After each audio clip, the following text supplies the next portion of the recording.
Şimdi bununla alakalı yine kedimizin psikolojik analizini çıkartmak lazım. Yavru bir kedi mi, erişkin bir kedi mi? Eğer yavru bir kedi ise bu tarz tepkiler gösteriyorsa yine aynı şekilde oyun içgüdüsüyle diş diplerini kaşımaya çalışıyordur.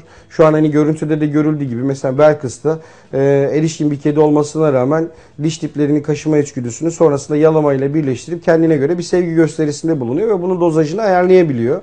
Bazı kediler bunun dozajını ayarlayamayabilip işte elimize ya da vücudumuzun değişik yerlerine çizikler ya da belli zararlar verebilirler. Bize yapmıyor, evimize gelen bazı kişilere yapıyorsa ve bunun işte farklı sesler çıkarmadan oyun içgüdüsüyle yapıyorsa o zaman bir sorunu kendimizde aramalıyız. Demek ki biz kedimizle yeterli vakit geçirmiyoruz, yeterli oyun oynamıyoruz. Eve gelen kişiler de bu dostluğu, arkadaşlığı buluyor. O bu isteği burada gideriyor.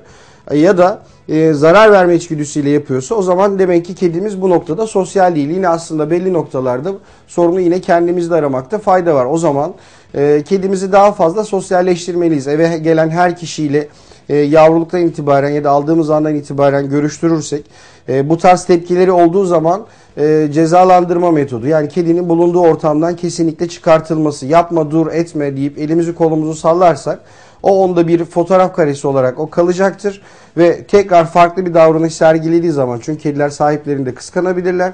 Yani bu noktada yine aynı davranışları gösterebilecektir. Onun için ısırmanın ya da hani bu noktadaki gösterdiği davranışın ayırt edilmesi, kedinin psikolojisinin bu noktada iyi analiz edilmesi ve ona göre davranılması oluşabilecek bir takım sıkıntıların da ortadan kalkması açısından faydalı olacaktır.